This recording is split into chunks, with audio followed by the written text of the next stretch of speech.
Ladies and gentlemen, please join me in welcoming your regular season 2017 Spring Split MVP. Arrow is the guy. He just goes off. This could be the fight that wants the crit. 1,900 damage from Arrow. Elimination trying to tank everybody up, but he's not a very tanky Maokai. Moon going to be forced to jump back. Ryu jumping all over the place, able to make multiple kills happen, and a triple kill for their AD carry. Arrow goes over the wall, full man mode, baby, double kill. Can he make it a triple? Yes, he can. Arrow going off. Ladies and gentlemen, your regular Split 2017 Spring MVP. Arrow, a fantastic split, a third place finish for the team. Congratulations off the bat. What was it like playing in yesterday's match? From our point of view, it was incredibly tense. 네, 에로 선수 일단 어제 3위 우승 진심으로 축하드리고요. 시청자분들이 본 입장에서는 엄청나게 신나고 되게 액션이 많은 그런 경기였는데 에로 선수 본인에게는 경기를 하면서 어떤 심정이었나요? Yesterday, after first game we won, and then the second game is I feel like the combination is same with the first game. Our team combination, so just a little bit weird, and then after third game, we lose, win, lose. So we feel a little bit nervous, but I think it is not problem our individual performance. It's just a like team combination or enemy just good well strategy. So we just fix about that in the ban picks. So after fourth game, fifth games, that's we make a good ban picks and good strategy so we can win. It definitely seemed like you guys took more control. How do you feel about your play during the 5-game series? 네, 그래서 이제 팀적으로도 좀 더 경기가 진행되면서 더 컨트롤하는 모습들이 나왔는데 에로 선수 특별히 이제 개인적으로 그 5경기 시리즈를 하면서 좀 더 어떤 것에 집중하게 되었나요? Actually, the second game, when they pick enemy Kogmo, I feel it's maybe Jinny's bad. I want to play Twitch, but it was feel I'm not comfortable. But the fourth games we got maybe fourth game or fifth game we give the just Kogmo and then we play Twitch. So just the lose make me like aggressive or pick and then just other picks. So I can more comfortable after third games than lose and then yeah. Well, being able to make those split decisions in the moment are really what counts. You guys were able to get third place. Final question for you before I ask for your prediction. Coming over from Korea, what has it been like regrowing here in North America and playing with a new team? 네, 이제 마지막 질문으로 한국에서 북미로 넘어오게 되면서 이렇게 적응하는 부분이나 새로운 팀으로 같이 이렇게 하는 그런 순간들이 어떤 시점들이 있었나요? When I first came here, the NA, and when I first came my team, it feels a little bit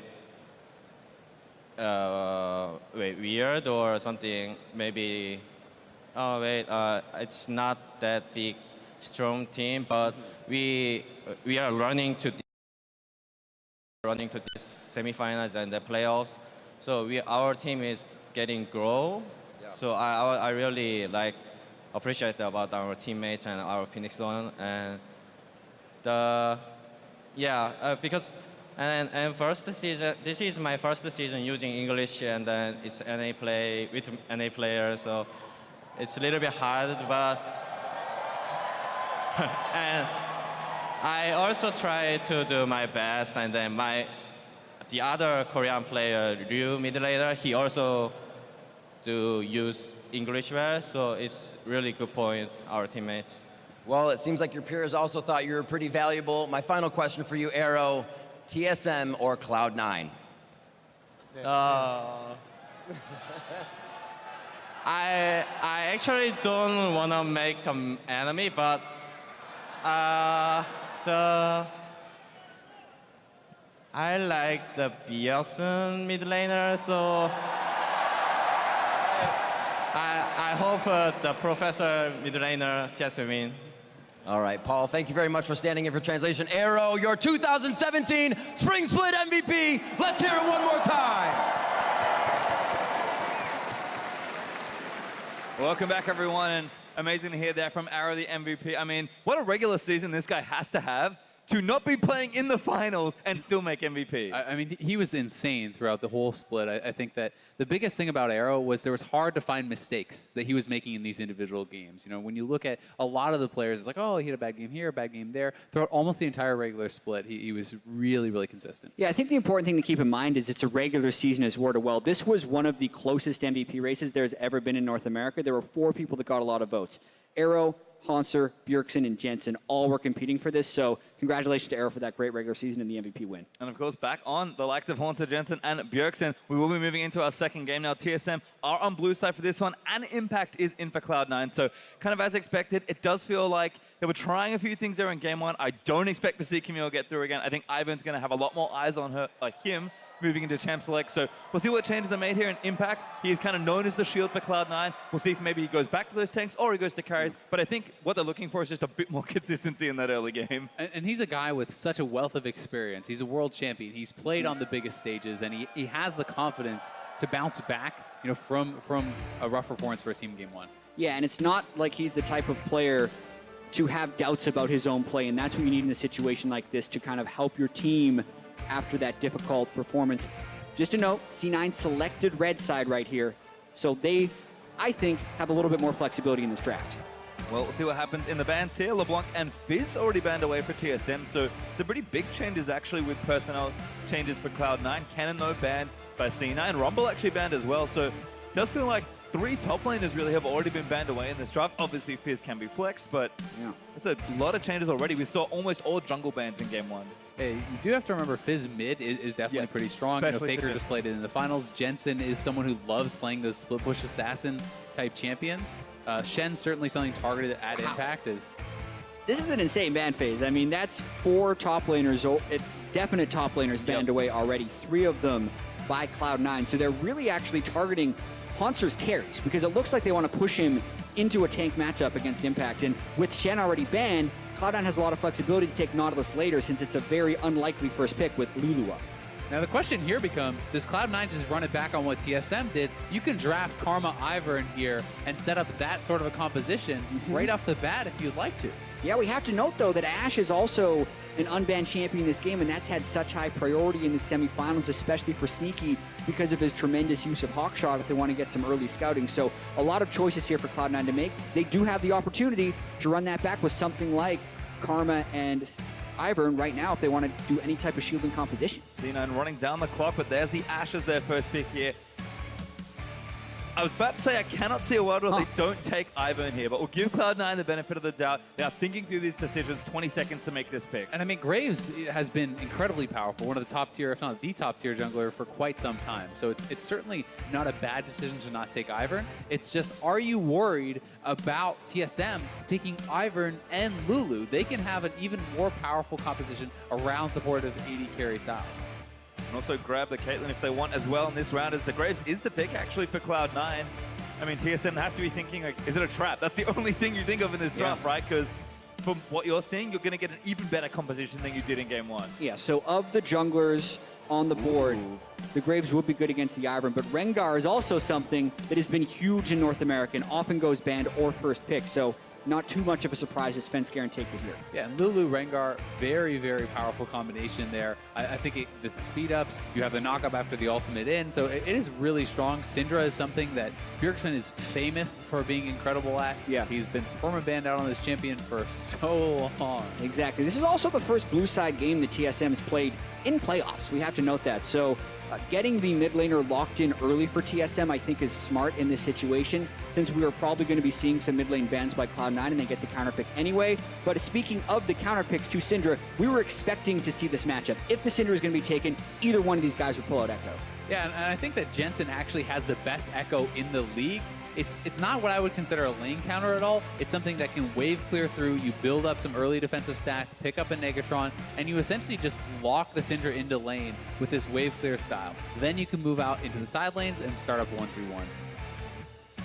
Well, we'll see what happens in these next few bans. Renekton ban again by C9. There's the Karma ban for TSM, so targeting some of the supports that are available. I think C9 right to take Echo where they did, but it does mean that someone's going to take a hit. This time it's NA LCS support Smoothie. And this is kind of insane. Since TSM didn't pick a top laner early, C9's just going to keep throwing bans in that general direction since they still have first pick top laner if they want it, or the ability to counter pick. So if Otzer has a good game this game, it's going to be quite impressive since Cloud9 has thrown so much into him in the ban phase. And I wouldn't be surprised at all, honestly. I mean, they have banned out a lot of his carry top laners, essentially every carry top laner he does play, but Nautilus is still available. This is a champion where he is extremely comfortable. It's not like you're really pushing him that far down. You're just pushing him off of carries. You're not pushing him off of tanks. Well, I feel like Nautilus is the pick, right? They're getting rid of all the carries they wouldn't want to play Nautilus into. And with Shen ban, Nautilus is the premier tank. Gragas is still available, though. I think Haunter would be very comfortable playing that up into the matchup.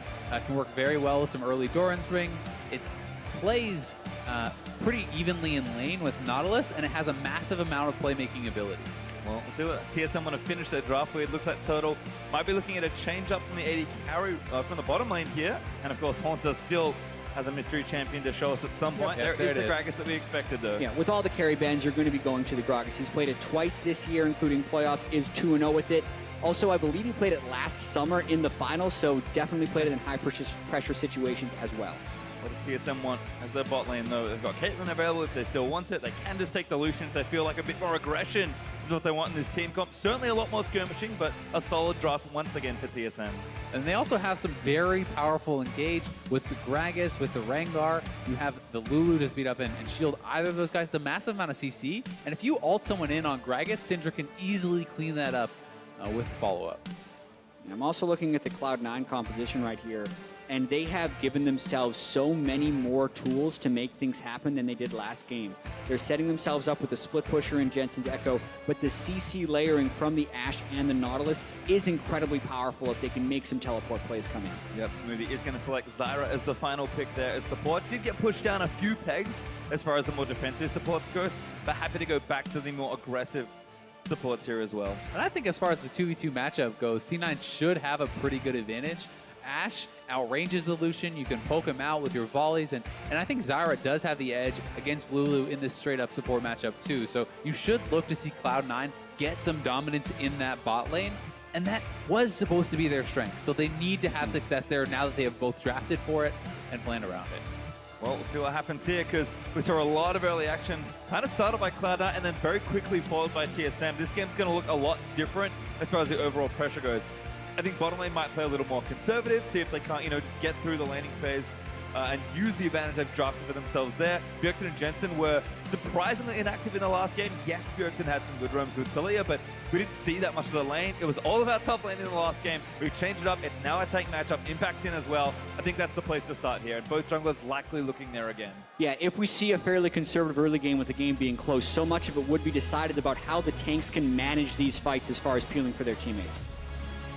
See the compositions once again here. Cloud9 looking to even the score and make it a series. TSM feel pretty good about a 3-0. I know everyone here would like a longer series. I certainly would. I'm happy for 10 games throughout the weekend, but if you're trying to win a championship, you're going to try and do it as fast as possible. Yeah, and this is such a different look for Cloud9 coming into Game 2, completely changing the dynamic of team fights by having double tanks in the top lane, also putting Jensen on a split pusher instead of a team fighter in Cassiopeia, so completely switching things up after that disastrous Game 1.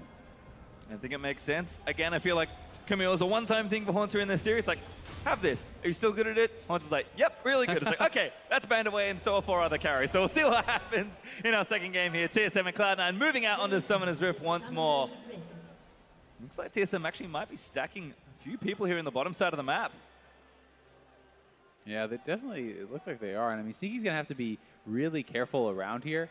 Even when you just see the one person confidently moving forward, you kind of have to expect that there's someone there backing them up. Yeah, against Zyra in a lane that they don't want to get immediately shoved in early, you do expect that bottom lane stack, or at least the feel of putting something down there. No top lane wards were actually placed by C9, though, even though the threat of the stack was very real. We'll see if we get any more creative jungle pathing. Ivern, a very unique champion as far as choices they can make in the early stage of the game, but much more standard here for Sven and Contract. Certainly can be explosive junglers that may be expecting some early farm, but if they get to lanes and start ganking, could explode very quickly. It's also worth noting that both Hauntzer and Impact have taken Courage of the Colossus, neither of them going for Grass, which is the more powerful laning mastery. So not really looking for the edge there as much as they are looking for power around the team fights. That's where they're expecting the game to be decided.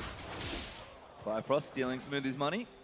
Gets a couple procs there from the Spell Thieves. Hauntzer moving in towards the Raptor game, but Impact actually here to block that. Trying to get a peek in, see where they start. I don't think they spotted Contracts, but probably have a good idea of where he is, and both junglers are going to be starting Raptors here. Graves starts Raptors almost every single time, and I do believe that they are aware of where he's going to be starting. You can certainly expect it. Being that ranged jungler, you can essentially clear wherever you want, though, and stay very healthy.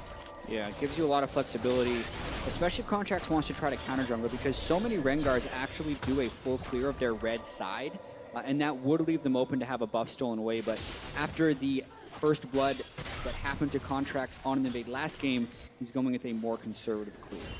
Does take the red and move over to his right-hand side of the jungle. Looks like he might have actually pinged straight towards the blue buff, so we'll see if he makes a stop by these wolves. Definitely could look to do that. And I mean, a path towards bot side, where TSM is pushing pretty heavily, could also be very effective. You do actually have pretty good gank setup with that Zyra if you can connect with a flash route. Graves can sometimes come in. Yeah, and for as much as Rengar is feared, he's not feared at level 3, especially because of his early jungle clears, unless he got an amazing pull. So based on what's happened, Contracts could feel like he'd get a relatively uncontested gank bottom if he goes for it now. This is actually so smart from Impact. So he goes in, he drops off the ward. Not only that, but he takes away the blast cone, detonating that so that Svenskeren cannot use this to circumvent a ward to get over top and actually get a gank down on him. Looks like Contracts is continuing to farm. No dude take Gromp and now moving towards his wolf. Svenskeren going to do the same, but great tracking here by Cloud9 with Impact's good ward in the jungle. Svenskeren, as he moves up towards this intersection, will be spotted here. Bjergsen, by the looks of things, warded right-hand side mid. I think seeing a Contract wanting to invade on that side, but not too much to take. And looks like teams are going to be a little blind here. Although Sven, like you mentioned earlier, is spotted, so he's going to take his blue buff, and looks like we'll just keep farming it out in the early game. And Contracts is pretty much doing about as conservative as a clear as he can. He's actually going to end up doing a full camp clear, looking like he was heading up towards top side, but we'll at least clear this ward out and leave some additional threat onto Bjergsen. This mid lane matchup can be very snowbally because Syndra, Smoothie. Getting ignited, Turtle flashed in again. Bifrost also flashes through. Bottom lane's playing real aggressive today for TSM. 7 summoners burned in the early trade. Smoothie still living with a fairly healthy amount. No smite for either jungler here, so won't be able to look for that steal. Sven does spot Contracts, but Contracts should be able to take this down. Haunts are going to be a little too late to the party, and Contracts gets the majority of the camp. I really do like the way that TSM bot lane is actually playing this matchup, because if you sit back and you play it slow, you will get poked out. Really, the only way you can effectively trade as Lucian in this matchup is playing pretty aggressively. That said, it can be capitalized on. And Scarin is trying to steal Raptors away. Going to get a couple of the baby ones. Contracts gets the next one, but Sven might lose his life for it. Contract's still going to chase him down. Red buff's going to make this problematic. The Q miss from Contracts. Try and turn it around, and now the TPs are coming in. Sven flashes over. Jensen's going to spot him. First blood over to Cloud9. And the blue buff ends up on Jensen there. That is so frustrating for Bjergsen to have happen. It means Echo is going to have infinite wave clear in this matchup. And this has been Svenskaren's big issue throughout the regular season, is dying on solo invades. Bjergsen was in a recall pattern. He couldn't help him immediately right here. So Jensen actually has teleport in this matchup, able to secure this kill on Sven, because he's going to lose that duel onto Contracts. Svenskeren used all his spells clearing the Raptor camp, gives the blue buff and first blood to Jensen. And really, I think it was the fact that Jensen was in base that gave him the confidence to do it. He underestimated that teleport, didn't know there would be a ward in position for him to take him out. And because Bjergsen had lane priority when he started that up, he felt like he was safe. Well, not safe at all. First blood over to Cloud9 this time around. Jensen going to be very happy with a bit of an early lead. And it's so important in this mid lane matchup, because what can happen is the Echo can essentially get too powerful that you can't poke him out, you can't 100-0 him. If he builds up some resistances or even early proto belt, he can just straight up kill that Syndra. And the Syndra needs to stay strong enough to be able to 100-0 and kind of threaten that. Yeah, and having level 6 first as well can just make him so brazen with his moves right here. If he gets poked out, he can use the ultimate to come back to lane. Since his teleport was burned to get the blue buff. But this just extends Jensen's laning phase so easily and allows him to get in that split push phase. Roam down from Impact though, just for a ward. Gonna get a control ward into that pixel brush. Hawkshot gonna get a lot of info here. She's scanning through the majority. The jungle finally spots out Svenskeren. Sneaky, just so much experience on this champion. Yeah, and I'm glad the observers showed this because a lot of people would question why Ashe is such a high priority when you don't see it smashing or hard carrying a lot of games. It has a strong leading phase, but also just gives you so much extra control early on in the game. That was an unwarded jungle that they just gained total knowledge about. Contract thought allowed to play in the bottom lane, but does not use the blast cone to maybe set up a dive. Sneaky not 6 just yet, so a little trickier to set up for some sort of gank. Yeah, that level 6 for the C9 bot lane is going to be incredibly important because if you hit the arrow, you land the full follow-up from the Zyra. It's such an easy all-in to execute. If you do have a TP coming in or the jungler assistance, it's very difficult to escape.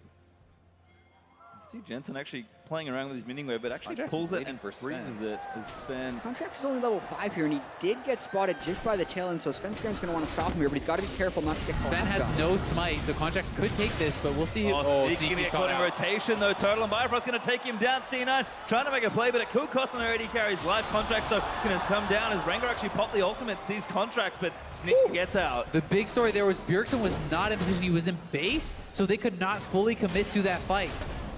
Good hook there from Impact as well onto Haunter. Triple Doran's battles here in the top lane. And one of the biggest things about that is it also costs Sven his ultimate. That first ultimate on Rengar is extremely important, and Contracts not only gets away the red buff, he's now level 6. Sneaky gets away, so very big for C9. An incredibly brazen invade there, and that's one of those things that you'd think would backfire for Contracts, but because of the situation, able to get out of it. Svenskeren now wants something back because their dual lane is pushed up. Well, good ultimate there from Haunter. Oh, trying to turret! Look at the solo kill, needs a little more damage. Jet touch up, goes to the glove, it's not enough. Haunter outplays Impact. Triple Dorans to triple Dorans, the rare solo kill in tank matchups. Haunter is on fire. Bjergsen looking for Contracts damage, not enough from the Cinder, but Sven gonna leap in and take him down. Now Jensen in trouble, not quite in leap range. Jensen gets away. TSM winning on both sides of the map there. What an outplay from Haunter. We'll have to see it again, but with those minions get cleared out, you can ult them into the turret, takes a couple shots. Just beautiful from Haunter. Burns his flash arrow as well, so Impact potentially vulnerable to jungle pressure now as well. And just when you think Cloud9 have arrested control of the game, TSM have a few after, but Jensen's just going to go ahead and dive Bjergsen. Bjergsen just can't do anything. Jensen getting the solo kill. Oh my God! Barely miscalculates. The moments in these games, Jensen had so many advantages on Bjergsen, thought he'd get the solo kill. His plan was one last auto, ult back. He didn't get the last auto and wasn't willing to ult back until he got the kill. That's a killer. That is just brutal. I mean, throws his advantage away. He could have ulted out early. It looked like he would have had him, but the phase dive was not up. And Jensen, you can see, was just distraught there on the player cams, looking devastated after that misplay. And this is huge for C9's in-game mentality. They need to be able to withstand this storm. They just had both of their solo laners, who have been rocks for them during the regular season, die in 1v1 situations. This one, though, could have easily been avoided for Jensen. He was the one going to make the big play. Gets the auto, but it's just not enough, and then he didn't estimate that amount of damage to come through from the turret, which had been hitting him for quite some time, and that one hurts. Yeah, a bit of a facepalm there. Well, Turtle actually in trouble. Lulu ultimate burnt out by Bio. Going to try and keep him safe. Now going to turn it back around into Sneaky. Calling, looking a little weak, but they flash forward again. Sneaky almost gets burst down. Smoothie, no health and no help. TSM is just looking like they're unstoppable, and in goes Impact. All back again. Spain going to look in for Impact. Impact, remember, no flash from earlier. Now Haunter is going to chase him down. Going to dive down the turret. Easy kill for the Gragas. TSM is absolutely destroying Cloud9 across the map. Bot lane dominating. Bot lane's fighting again. Turtle's going again. He's gone too. Over the ulti from Zyra. There's one going to make it too smooth. He can't do anything. Wild Turtle gets a double kill. And TSM knew they had one summoner spell left after all the others had been burned, and Turtle goes aggressive with it, flashing over the Zyra ultimate. While Rengar is in the top lane, that's not normally when you expect him to go aggressive. Contracts trying to answer back. 2v2 right now. Jensen going to roam up here. They need to make this play work. Contract already low. There's TP in from Impact. They're committing 3v2. Trying to get under the turret. Impact gets the ulti on Haunter. Jensen chasing him down again, but he's under the turret. Ults out this time as Haunter is going to flash out. Bjergsen's here. Barely gets down as well. He will live. Impact under the turret chasing Haunter. Great ball by Sven. And now Bjergsen takes down Contract as well. TSM keep turning it around. They are winning all the small fights right here. Narrow health bars coming in for Haunter and Svenskeren when Bjergsen comes in for the cleanup. And that time it looked like Jensen maybe ulted out a little bit too early, maybe a bit nervous of going down without popping that ultimate off. And this game is completely out of control now for C9. We talk about nerves right here, and Contracts, aside from that gank, has nowhere to really be found. Haunter and Svenskeren get a kill in the top lane. And then the bottom lane of TSM, normally if you expect the jungler not to be there in a counter gank, you'd think the Graves would be bottom lane, but they still get that kill in the bottom lane. Contracts finally tries to answer back. The execution is missed once again by C9. This game is getting out of hand. Bjergsen stays around for SoloGold as well, but watch this exchange again. C9 felt like they had to force the play. They had the original 3v2, but missed skill shots from Contracts. Jensen going in, he lands a stun, but he ults out very early. And imagine here if Contracts' ultimate had landed. Look at the health bars of Svenskeren and Haunter. They both die here if Contracts pulls off this ultimate properly. Then Impact also stays alive to peel onto Bjergsen. So that one play by Contracts potentially cost them 2 deaths. And 2 kills. And after it's all said and done, And the turret? 8-1 up in kills, solo turret gold for Bjergsen in the first turret in the game, and pretty much 5,000 gold ahead. Everyone from TSM is stepping up their individual lanes, and it sucks right now for Cloud9. And 5K 12 minutes in is ridiculous. Like, this game is getting more out of control than the last one. Arrow gonna miss, Turtle dodges it despite the smoke screen by Contact, gonna turn the Kali around, Turtle gets the kill, Bifrost protecting himself for the ultimate, does go down in the exchange, Svenskeren though, chasing down Jensen, lead down's gonna be an easy one for the Rengar. Turtle gets out, lives as well, 2-for-1 trade, TSM. They're winning 2v3s in the bottom lane. TSM is just snowballing ahead so much in this one, and we were wondering how C9 was going to respond to both of their solo laners dying in solo situations. Not well. It seems to just lead to more panic and more poor play in small, close situations. It doesn't. That's the power of Illusion when he gets ahead. It's so frightening to gank him as a jungler. If you misplay at all in that 2v3, you will get killed. Well, they're gonna get mid-turret now as well. TSM rapidly snowballing this game. But I like what you said earlier, Azael, about Turtle. You know, he's knows in the matchup, he can't afford to sit on his hands and just farm it out like he could on the Caitlyn in game 1. Credit to Turtle for doing the Turtle thing and flashing forward and smoothly caught out. Bjergsen gonna get a blue buff out of the deal by the looks of things. I mean, C9 is honestly just looking mentally destroyed right now. It feels like nothing can go right for them. They don't seem to know what to do, where to go, and it's all falling apart. Yeah, and TSM is taking full advantage of it right there. Bjergsen was well into the back of the blue buff before that pick happened, but we're going to watch this 2v3 one more time. And if you can't hit the stuns, you will die, even in the 3v2. Early Lucian so strong. Turtle plays this very well, dodges out on the arrow, finishes him off with the color. Let's get a bit more in. Zips away, and then we saw what happened. Jensen rotates down, Sven able to take that kill down. 11-2 now in the overall kill score. Yeah, and this game right here is going to easily be TSM's largest goal lead of 15 minutes all season. So TSM hasn't been a tremendous early game team, but they are putting on quite a show right here. And with the power point that Bjergsen is at now, Morello's completed, double spell pen items. He can one round almost anyone on the map besides maybe Impact. Well, Mon's getting chased down. 3 members now. Smoothie locks him up with the roots. Now Contract going to move it in, but Smoothie just doesn't use the ultimate or didn't have it as Contract is under threat there. Sven leaps back in and turns it around again. You send 3 people at Haunter.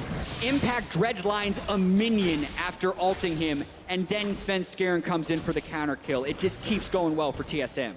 It keeps going wrong for Cloud9, unfortunately for them. Gonna keep pushing down. They've already taken the 3 outer turrets. This gold lead is fast approaching 10,000 gold. We've just crested the 15-minute mark. You said it already, this is gonna be their largest gold lead of the season. Look at that, 7.3 thousand at 15 minutes. It'll be 3,000 gold higher than their largest lead. Jensen diving in again. He wants to try and make a play, but he's fast back to a plans. minion. Bjergsen gonna try and make it happen. Yeah. Sneaky Gameplay. That's what I was talking about. You hit this power point this early, level 11, double spell pen, Barella Namacon. You will 100-0 any squishy player on the other team. And at this point, it's not just looking at the gold lead, it's looking at TSM might be able to close this out faster than any game this split. And Sneaky's level 8, didn't go at Doran's start. He has 984 max health. Yes, Bjergsen's ultimate's doing that to him right there, so TSM is just crushing here. This turret's gonna fall as well. It's 4 gonna make it 5 in very quick succession. TSM just snowballing this one once again, completely out of control. They are just comically ahead, and at this point, all C9 can do is hope for a horrible mistake from TSM. A good play from you, no matter how good, does not win you this game now. Yeah, but these types of things, I think, really show the pressure and the way different players and teams respond to it. TSM are the defending champions.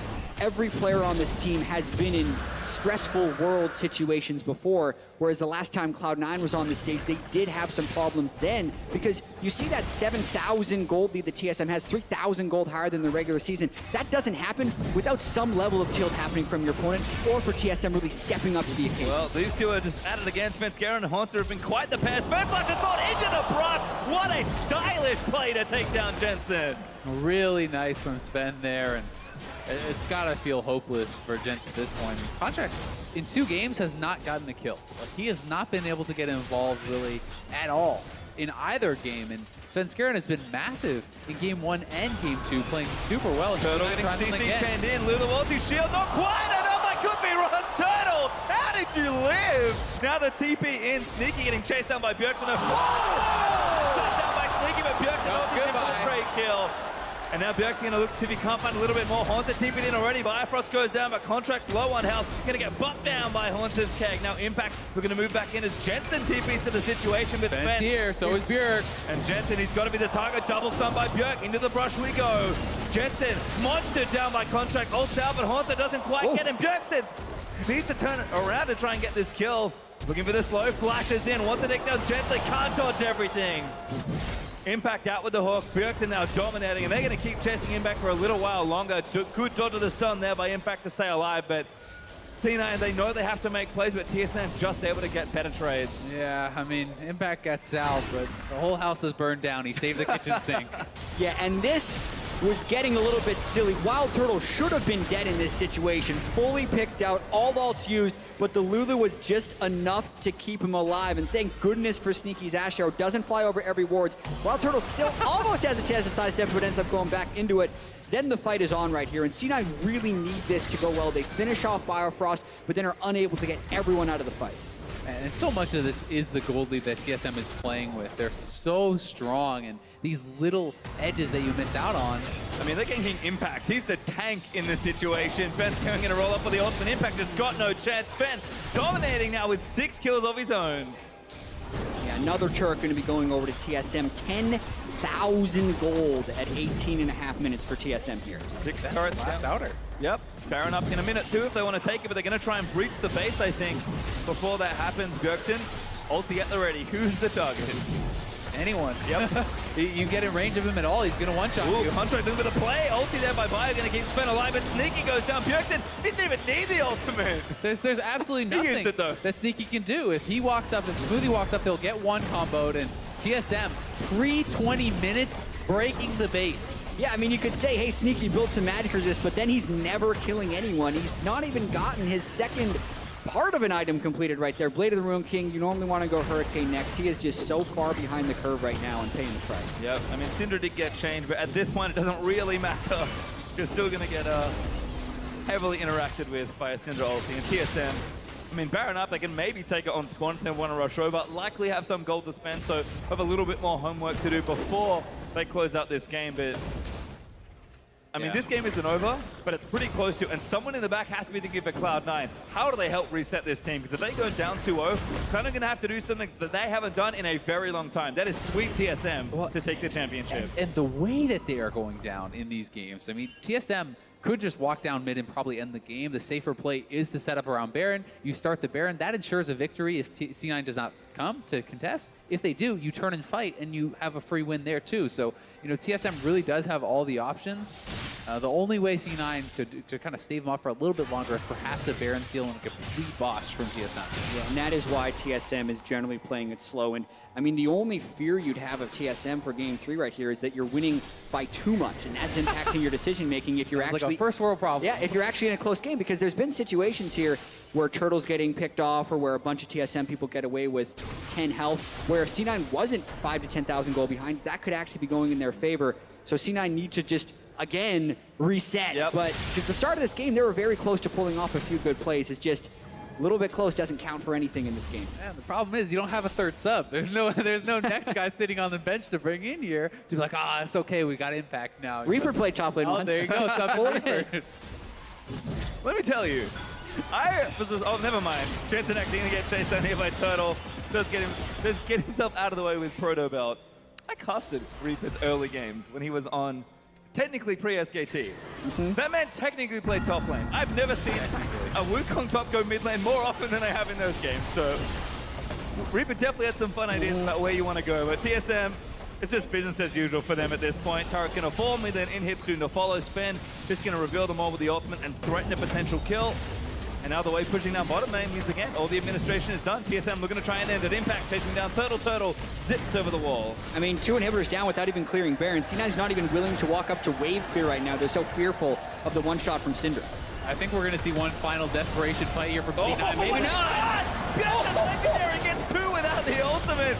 Turtle gonna roam up there as Haunter now big with the ulti from Lulu, gonna look to chase down Impact. There's the ultimate out of Cinder. Nothing quite to lead one, but Haunter gonna grab himself a double.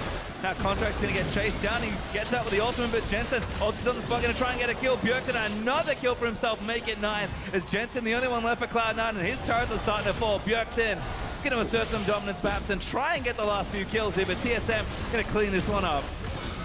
22 minutes in, making it look like a speed run in the finals here so far. Jensen up again, Haunter bumps him down. Bjergsen is gonna zone him out of the way. That's pushing back Smoothie.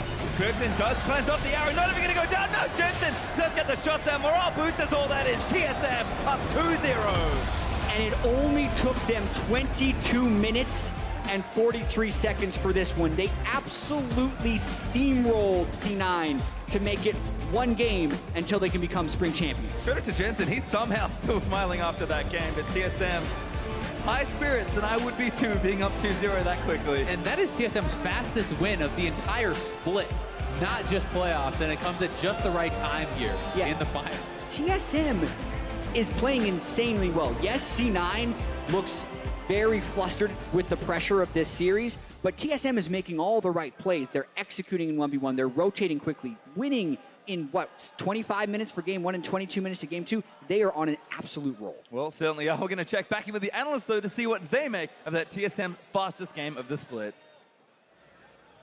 Thank you very much, Praise, for your time. And you laughed at me when I said, could it get any worse from here? Turns out it can. TSM, fastest win of the split over C9 in game 2 of the finals. To be fair, we almost always laugh at you. Anyway. Yeah, it's true. Because I'm hilarious and my jokes are so good, but you laughed at my analysis. That's not okay. MVP right here in the desk. So let's talk about this. TSM winning all down the line. Right before we're like, okay, Haunter maybe is a better player than Impact or Ray. Bjergsen probably better than Jensen. Wild Turtle actually winning up as well. And credit to Bauerfrost as well, of course, his lane mate. But down the line, everyone's playing better on TSM. Yeah, I mean, this looks like they're smurfing, dude. All of us at the desk, we predicted that it was going to be a close series, but this is just, it's brutal. It's like painful to watch. Yeah. And a lot of the plays, too, it does, people throw around the word tilt a lot in League of Legends, but it does look like Cloud9 are feeling very nervous. The nerves up on stage are affecting them. Jensen going for that dive, Impact getting ulted under the turret and solo killed in a tank v tank matchup. There are a lot of things here where Cloud9 are making a lot of mistakes. And it looks like desperation, kind of like a snowball. Like one person ended up losing part of the map, and then it's like, okay, well now I have to do this to try and get something back for our team. And the 2 solo kills that happened in that game in those 2 solo lanes, those were really big for me because I feel like those were ones that C9 were winning the matchup, and they pushed too far. Impact has him underneath turret. He's winning the matchup because, you shove him in a little bit harder and you get to ward, etc. And then in the mid lane, that's Jensen winning the matchup and going too hard. So it's overextensions from Cloud9 that allowed those 2 kills to even happen. Yes, we have replays of those clips. We'll roll them in a second here, but and some of it is sweet outplays. Like the Jensen dive he screws up. This is just, I guess Impact should know better, but this is super sick from Haunter. Minion dies, ults in. Yeah, and Impact even has flash here too, but he doesn't think that Haunter would even dare to go for that play, and he still gets the kills. I mean, if he throws the barrel, he's going for the play. You got to flash. Yeah, you got to react to it. Yeah, this was pretty soon after, I believe. And it just looked like Jensen was like, all right, Impact died, I got to do something. The turret shots doing more damage with each successive hit there. Caught him off guard. He didn't quite calculate enough. Thought he could get just one more auto in before ulting. You could tell Jensen, a guy that really has a lot to prove, and he talks about wanting to prove himself specifically against Bjergsen because they're always compared as number 1 and number 2, but he's perennially number 2. It felt like that was a moment where he was like, this is my time. I'm going to solo kill Bjergsen. and it blew up in his face. I mean, that means he could have been #1 in the future, right? He got the flash first, and then if he just ulties back, he's able to actually go for a kill later on, because that matchup is Echo favored after a certain point. And this just reminds me of last finals when I was playing on TSM. Jensen also lost composure in a really crucial moment. Like, this guy, he's obviously very good, but I feel like in his head he lives in the shadow of Bjergsen, so he feels like he has to play extra aggressive to prove himself, and it just ends up backfiring all the time. Yeah, and I wonder what that's going to do for Game 3 here for him, because at 17 minutes when he got killed in top lane, I actually watched his player cam, he's laughing. And I'm like, that's pretty much what you can do with that game, though. You have to kind of laugh that off. So that's promising that he didn't look as distraught as he did at the last finals. But we'll still see, because like you said, in his head, he's living in the shadow of Bjergsen. Don't know if he's smiling on the outside, but dead on the inside. Oh, gosh, that took a dark turn quickly. But yeah, and I want to sing praises of the rest of this TSM lineup. In the bot lane, Wild Turtle, again, up 20 minions at 10 minutes, up 23 at 15. He's consistent. And this one is a much closer matchup. I'd say this is more of a coin flip, 2-on-2 double if you know better than I do. Yeah. But this seemed like a lane where, okay, if you win this, you just played better. It's actually insane that they're able to win this matchup and Wild Turtle was up in CS, because if Lulu Lucian does not win against Ashe Zyra, Zyra is a pick into Lulu, and it totally pressures Lulu in level 6. You just double ulti someone, Lulu has to blow ulti, and then you just get pressured forever. So the fact that he was able to win this matchup is just, and get the 2v2 kills, I mean, I think Sneaky and Smoothie are playing some really horrible League, but they also are playing extremely well. Yeah, it definitely is a combination. You kind of have to get that to get a smashing this big. You're right, Freak. We did technically laugh at you after the earlier comment. But yeah, nobody expected this. As I said, this is the quickest game that TSM has actually finished all year long, and they're absolutely destroying C9, both playing well, and Cloud9 making a lot of mistakes. Okay, so let's redirect then. You're Cloud9, you're Reeford, you're any of those players. Like, what do you do to turn around? TSM's obviously on all cylinders. What's C9 do? I'm going to go down the line. Double start with you. I'm going to say put Jensen back on a mage. He played way better on Cassio than he did on Echo, and he's less prone to making those mistakes. And as soon as you have the control mage and a tank top, I'd say play Impact again and put your bot lane on something that doesn't need team help in order to function. First game, they needed to gank on the Caitlyn or else they're going to lose their lane. This game, they need the ganks as Ashe, Zyra to set up the plays, but their solo lanes are like inting. So I think this game, put them on something more sustainable. Ezreal, Lucian, or even Caitlyn, and just let that play out while the solo lanes just play for the comp. Yeah, I think for me, it makes a little bit more sense to run Impact on blue side, blind pick your top laner, pick a tank, and then on red side, you run Ray, and you can run 1-3-1s, get a counter pick for Jensen so he can run an assassin, and you can split push, and then you can also get Ray on something like a Kennen to go for a split push as well. Yeah, I think these guys made a lot of good points for the lanes. The jungler as well, I think, is very important. You know, contracts. Felt like he got scared away from Lee Sin, even though I thought that has been his best champion in multiple games in the regular season. So I don't think they should be scared to go back to that.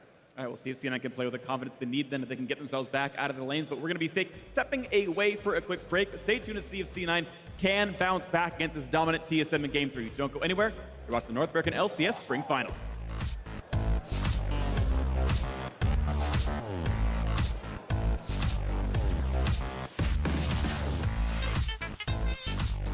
When you think Cloud9 have arrested control of the game, TSM have a few acts, but Jensen's just going to go ahead and dive Bjergsen. Bjergsen just can't do anything. Jensen gets the solo.